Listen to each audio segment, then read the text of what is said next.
Hello friends, this is Rekha Usha and welcome to Info Teaching. हाजिर हूँ आप सभी के सामने बहुत ही अमेजिंग सीरीज के साथ, जिसमें हम डिस्कस करने वाले हैं कि किस तरीके से आप लोग अपकमिंग केवीएस टीजीटी 2020 की प्रिपरेशन को स्टार्ट कर सकते हैं।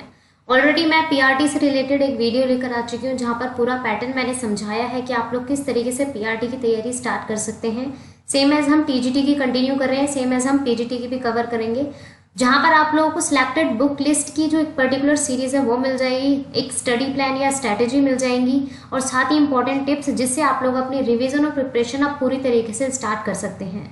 और ये हमारी केवीएस की 8 सीरीज है। ऑलरेडी मैं फर्स्ट सीरीज से स्टार्ट कर चुकी हूँ, जहाँ पर मैंने सब कुछ डिस्कस किया हुआ है, जिसमें आप लोगों को age criteria, eligibility criteria, new syllabus, exam pattern सब कुछ शेयर किया हुआ है। तो आप लोग स्टार्टिंग से रिवीजन कंटिन्यू कीजिए अपनी प्रिपरेशन को, और इन्फो टीचिंग को कंटिन्यू कीजिए as a positive feedback like hit के थ्रू।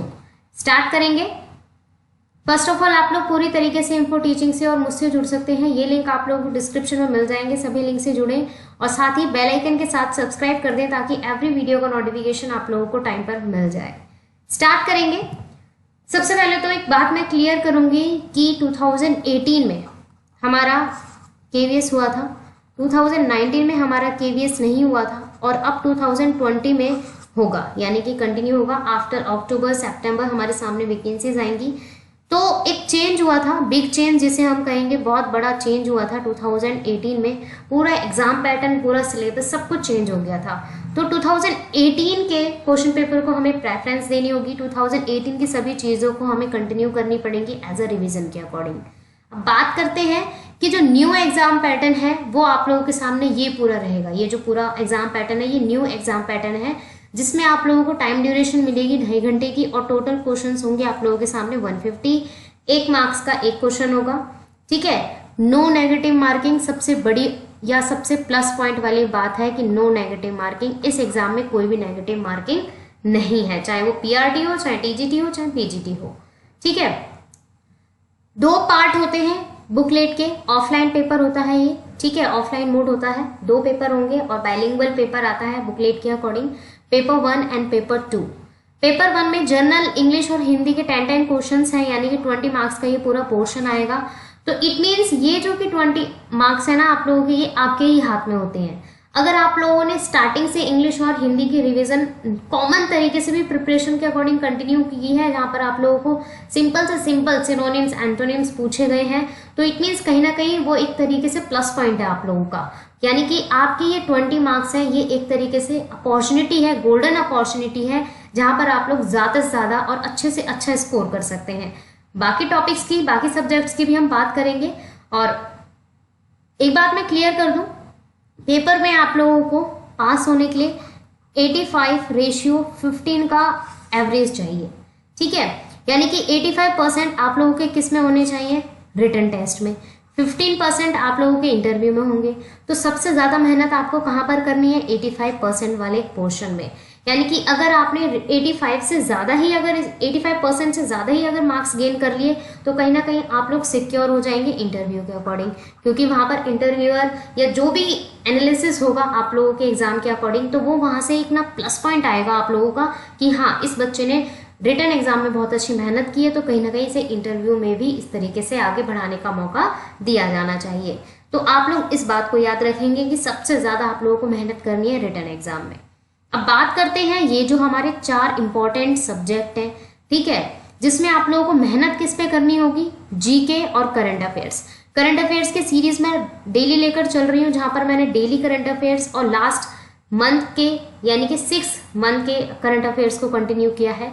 वो सीरीज भी चल रही है, आप लोग देख सकते हैं। जीके की मैंने सीरीज स्टार्ट कर दी है, बट आप लोगों से एक और यही मैं कहूँगी कि आप लोगों को कोई अदर चैनल या कोई ऐसा जेन्युइन चैनल आपके माइंड में है, जिससे आप लोगों को लगता है कि हाँ, जीके की प्रिपरेशन वहाँ पर बहुत अच्छी होती है, डेली क्लासेस मिलती है और जेन्युइन है वो चैनल, मतलब अच्छे खासे कैंडिडेट्स वहाँ पर जुड़े हुए हैं, तभी आप उस चैनल से जुड़ें। बाकी बुक मैं बताऊंगी तो आप वहाँ से भी कंटिन्यू कर सकते हैं। तो ये 40 मार्क्स आप यहाँ से गेन करेंगे। रीजनिंग एबिलिटी की एक बुक आती है, तो वो मैं बता दूंगी। रीजनिंग की प्रिपरेशन आप लोगों को बाय पेन पेपर करना होगा। यहाँ पर कोई ऐसी चीज नहीं है जो आपको रटनी पड़ेगी, आपको खुद पेन पेपर लेना होगा हाथ में प्रैक्टिस के लिए। तो ये कंटिन्यू आपको सेल्फ करना होगा। तो यहाँ पर आप लोग 40 के 40 मार्क्स, एटलीस्ट 35 ले सकते हैं, क्योंकि रीजनिंग एबिलिटी बहुत इजी पैटर्न होता है अगर आपको सारे के सारे कॉन्सेप्ट, सारे के सारे टॉपिक्स अच्छे से आते हैं तो। कंप्यूटर लिटरेसी के लिए आप लोगों को पढ़ना ही पड़ेगा, बेसिक नॉलेज है तो 10 मार्क्स का है, ज़्यादा कोई इशू नहीं होगा। पैडागोजी आपकी 40 मार्क्स के अकॉर्डिंग आएगी, तो सबसे ज़्यादा दिक्कत आप लोगों की आने वाली है जीके, करंट अफेयर्स, रीजनिंग और पैडागोजी, क्योंकि यहाँ पर दिक्कत इसलिए आएगी क्योंकि ये हमारा 40 मार्क्स का है, ये हमारा 40 मार्क्स का है और ये भी हमारा 40 मार्क्स का है, तो इनके लिए आप लोगों को पढ़ना ही पड़ेगा। अगर आपको केवीएस का एग्जाम, केंद्रीय विद्यालय संगठन में अगर आपको जॉब चाहिए किसी भी स्कूल में, तो कम से कम लगकर आप लोगों को 4 से 6 मंथ चाहिए ही चाहिए। ये सिर्फ उस मंथ के लिए नहीं है कि आप किसी अदर लिंक से जुड़े हुए हैं, किसी आप यूट्यूब चैनल से जुड़े हैं, किसी व्हाट्सएप ग्रुप से जुड़े हुए हैं तो वहां से प्रिपरेशन कर रहे हैं, नहीं, बिल्कुल भी नहीं करना आप लोगों को ऐसा।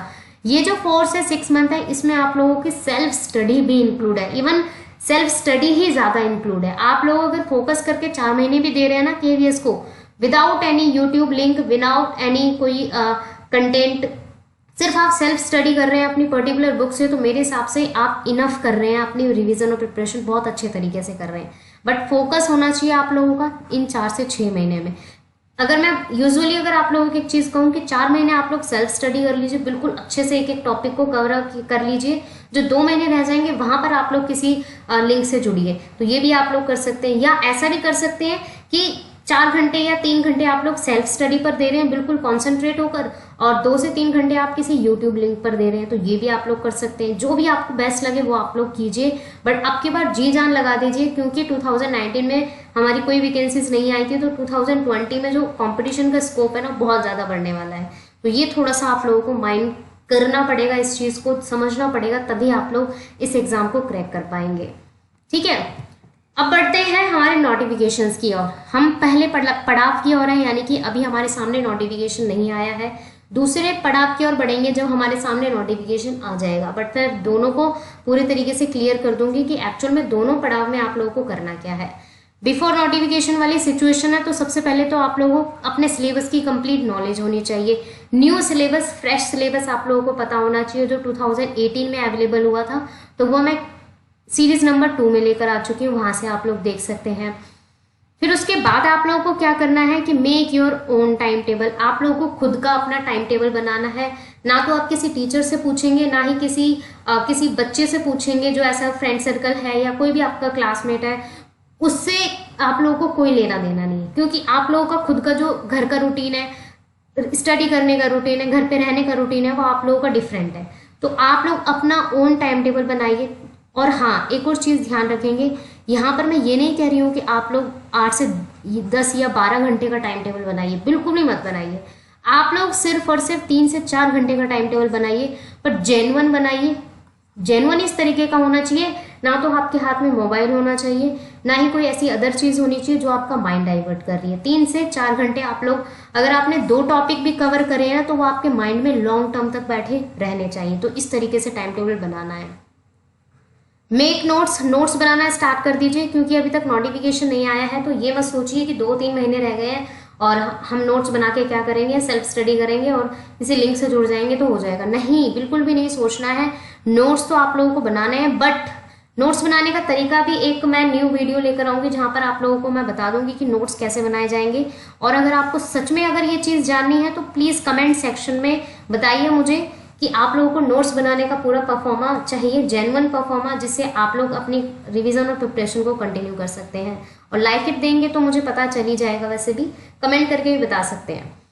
ठीक है, तो मेक नोट्स का फायदा ये होगा कि जब आप लोगों के सामने नोटिफिकेशन आ जाएगा ना, तब आपको इधर उधर कोई अदर चीज़ छानने की जरूरत नहीं पड़ेगी। सिर्फ आप लोग नोट्स के जरिए ही अपनी रिवीजन को और परफेक्ट बना सकते हैं।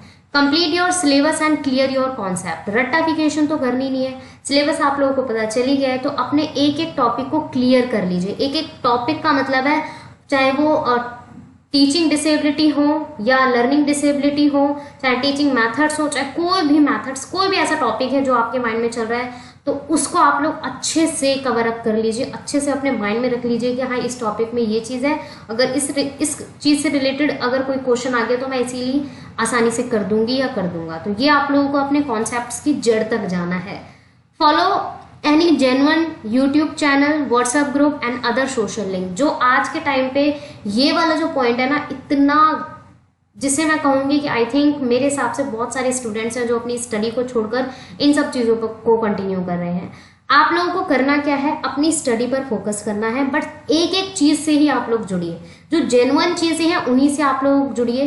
कोई आपको ये नहीं कहेगा, ना कोई इंटरव्यूअर ये क्वेश्चन पूछेगा, ना एग्जामिनर आपसे ये क्वेश्चन पूछेगा कि आप कितने यूट्यूब चैनल से जुड़े हुए हैं, कि आप कितने व्हाट्सएप ग्रुप से जुड़े हुए हैं, कि आप कितने अदर सोशल लिंक से जुड़े हुए हैं। कोई ऐसा क्वेश्चन नहीं आएगा, ना ही कोई आपसे पूछने बैठा है। सिर्फ आप जेन्युइन चीज़ों से जुड़कर अपनी लर्निंग और प्रिपरेशन को कंटिन्यू कीजिए, ठीक है। तो वो चीज़ आप लोगों को कंटिन्यू करनी है। ये चीज़ मैं हर वीडियो में बताती हूँ, इवन पीआरटी में भी मैंने इन्हीं चीज़ों को थोड़ा बहुत कोरिलेट किया है। तो ये चीज़ आप लोगों को कहीं ना कहीं ध्यान रखनी होगी। अब बात आ जाते हैं आफ्टर नोटिफिकेशन। हालांकि अभी तक नोटिफिकेशन नहीं आया है, तो आफ्टर सितंबर अक्टूबर हमारे सामने नोटिफिकेशन आएगा, तो तब क्या करना है। फॉर एग्जाम्पल के लिए ये कॉन्सेप्ट तो आप लोगों ने पूरी तरीके से प्रॉपरली पूरा कर लिया, आप बहुत अच्छे से फोकस होकर 3 से 4 महीने आपने बिल्कुल अच्छे से पढ़े हैं, सब सारा आपका सिलेबस कंप्लीट हो गया, कॉन्सेप्ट्स क्लियर हो गए। अब आप लोगों को जरूरत किस चीज की पड़ेगी, अपने रिवीजन की। Revision all topics and concept, practice on weak areas पर आप लोग प्रैक्टिस करेंगे। जो भी आपका वीक सब्जेक्ट है, वीक टॉपिक है, उस पर do practice by mock test and quiz. बच्चे क्या करते हैं ज्यादातर कैंडिडेट कि उन्हें टॉपिक तो पता नहीं होता, वो क्विज अटेंड करने लग जाते हैं, मॉक टेस्ट सॉल्व करने लग जाते हैं, बट ये नहीं करना है। पहले कॉन्सेप्ट्स को समझिए, पहले सिलेबस को समझिए, फिर उसके बाद क्विज और मॉक टेस्ट अटेंड कीजिए। Solve previous year question paper. जब नोटिफिकेशन आप लोगों का आ जाएगा ना, तब ये चारों चीजें कंटिन्यू करनी है। तो 100% आई एम श्योर कि आप लोग कहीं ना कहीं इस एग्जाम को जरूर क्रैक कर पाएंगे, अगर इन सभी टिप्स को आप लोग अपनाते हैं तो, ठीक है ना। मैं यहाँ पर ये दावा करूंगी कि आप लोग 150 में से 125 प्लस लेंगे, 130 प्लस लेंगे। ये सब बेकार की चीजें होती हैं। आप लोगों को कॉन्सेप्ट्स को समझना है। कॉन्सेप्ट अगर आपने समझ लिया और लाइफ टाइम तक आपके माइंड में है, इवन एग्जाम टाइम तक तो है ही, तो आप लोग कहीं ना कहीं ये नहीं सोचेंगे कि मेरे इतने ही मार्क्स आने चाहिए। बस आप लोगों का माइंड लेवल इस चीज पर डिपेंड होना चाहिए कि आपको किसी ना किसी तरीके से ये एग्जाम क्रैक करना है। तो ये चीज आप लोगों को, ये टिप्स को फॉलो करने से ही आप लोगों को पता चलेंगी। अब आ जाते हैं बुक लिस्ट। ये सबसे ज्यादा इंपॉर्टेंट है। जर्नल इंग्लिश और हिंदी के लिए मैं ज्यादा प्रेफर नहीं करूंगी आप लोगों को कि ये बुक आप खरीदिए ही, क्योंकि 10 क्वेश्चंस आने हैं और 10 क्वेश्चंस के लिए कॉमन है। आप लोग जब आप सिलेबस देखेंगे मेरी केवीएस की सेकंड सीरीज में, तो आपको वहां पर पता चल जाएगा कि ज्यादा चीजें नहीं आ रही है, कॉमन चीजें हैं, बट उनकी प्रैक्टिस जरूरी है। प्रैक्टिस जरूरी है, तो ऑलरेडी मैं सीरीज कंटिन्यू कर चुकी हूँ इंग्लिश और हिंदी की, वो आप वहां से कंटिन्यू कर सकते हैं। बट अपनी प्रेफरेंस के लिए नीतू सिंह और ल्यूसेंट और आदित्य पब्लिकेशन हिंदी के अकॉर्डिंग आप ले सकते हैं। जीके एंड करंट अफेयर्स के अकॉर्डिंग कोई भी ऐसा पर्टिकुलर यूट्यूब लिंक आप लोग चूज कर लीजिए। अगर फिर भी आपको ऐसा लगता है कि बुक चाहिए तो ल्यूसेंट की बुक ले लीजिए। बट ल्यूसेंट की 2 तरीके की बुक आती है, एक होता है थियोरटिकल बेस्ड, ठीक है, एक होती है एमसीक्यू बेस्ड। तो आप लोगों को कौन सी प्रेफर करनी है, एमसीक्यू बेस्ड वाली, क्योंकि ल्यूसेंट में एमसीक्यू बेस्ड कंटेंट ज्यादातर पूछा जाता है। इवन उसमें लिखा भी होता है कि ये क्वेश्चन कब आया था, कौन से एग्जाम में आया था। तो ये वाली आप लोग प्रेफर कर सकते हैं। रीजनिंग की एक बुक आती है अरिहंत की, रेड कवर है उसका, ठीक है, उसको आप फॉलो कर सकते हैं। सब कुछ दे रखा है उसमें, एनालिसिस सब कुछ दे रखा है उसके अंदर, एक एक टॉपिक का वर्णन जो बिल्कुल एक्सप्लेनेशन होता है वो अच्छे से वहां पर समझाया गया है। कंप्यूटर लिटरेसी में आप लोगों को ल्यूसेंट की बुक लेनी है, एमसीक्यू बेस्ड ले सकते हैं, या थियोरटिकल ज़्यादा नहीं है, अगर देखा जाए तो 200 के अंदर अंदर आ जाएगी बुक, कोई इतनी कॉस्टली भी नहीं है, आसानी से आप किसी भी बुक स्टोर पर ले सकते हैं। पेडागोजी अगर आपको अच्छे से जेन्युइन तरीके से कंटिन्यू करनी है तो यूथ कंपटीशन की एक बुक है, ये है एमसीक्यू बेस्ड, ठीक है, एमसीक्यू बेस्ड कंटेंट मिलेगा, बट उसके लिए पहले आपको अपने टॉपिक्स क्लियर करने होंगे। तो टॉपिक्स के लिए आप लोग कंटिन्यू कर सकते हैं। टेट एंड केवीएस की प्लेलिस्ट ऑलरेडी मैं शेयर कर चुकी हूँ, टॉपिक्स भी मैंने वहाँ पर कवर किए हैं, तो वहाँ से आप लोग कर सकते हैं। या अगर आप चाहें तो अरिहंत की बुक ले सकते हैं अपने टॉपिक्स को कवर करने के लिए। ये एक एक्स्ट्रा ऑर्डिनरी तरीके से मैं बुक बता रही हूँ, अरिहंत की बेस्ट बुक रहती है पेडागोजी को कवर करने के लिए, तो ये यहाँ से कर सकते हैं आप लोग। प्रैक्टिस सेट जब आप लोगों ने सब कुछ कर लिया है, सारा आपका सिलेबस कंप्लीट है, तब अगर आपको प्रैक्टिस सेट चाहिए तो अरिहंत या आर गुप्ता का प्रैक्टिस सेट ले लीजिए। वैसे प्रैक्टिस सेट की कोई ज़रूरत नहीं होगी, क्योंकि 2018 का ही क्वेश्चन पेपर आप लोगों के लिए इनफ है, क्योंकि चेंज हुआ था पूरा पैटर्न और मतलब सिलेबस, तो कहीं ना कहीं आप लोगों के लिए हेल्पफुल होगा 2018 का पेपर। तो सिर्फ 2018 के पेपर से ही आप लोग रिवीजन और प्रिपरेशन कंटिन्यू की करें, तो आपको प्रैक्टिस सेट की जरूरत नहीं पड़ेगी। बट अगर फिर भी अपनी सहूलियत के लिए लेना है तो अरिहंत और आर गुप्ता दोनों में से कोई एक ले सकते हैं। तो ये थी बुक लिस्ट जो आप लोगों के लिए हेल्पफुल होगी टीजीटी को क्रैक करने के लिए। So thanks for watching. और सबसे पहले तो आप लोग पूरी तरीके से जुड़ जाइए with subscribe and bell icon, ताकि मैं यूं ही आप लोगों के सामने क्लासेस कंटिन्यू रख सकूं। और वीडियो अच्छा लगा हो और कुछ चीज़ें अगर आप लोगों को समझ आई हो तो अपना पॉजिटिव फीडबैक एंड सपोर्ट देकर लाइक इट जरूर कर दीजिए। आप लोगों का भाइयों मुझे बहनों भी लाइक इट नहीं मिल पाता है, मुझे थोड़ा सा लाइक इट चाहिए आप लोगों के पॉजिटिव फीडबैक एंड सपोर्ट के लिए, ताकि मैं यूं ही सीरीज कंटिन्यू रख सकूं। So keep learning, thanks for watching, और मिलते हैं नेक्स्ट सीरीज में जिसमें हम पीजीटी के बारे में डिस्कस करेंगे कुछ न्यू पॉइंट्स के साथ, कुछ न्यू चीज़ों के साथ। So thank you and keep watching.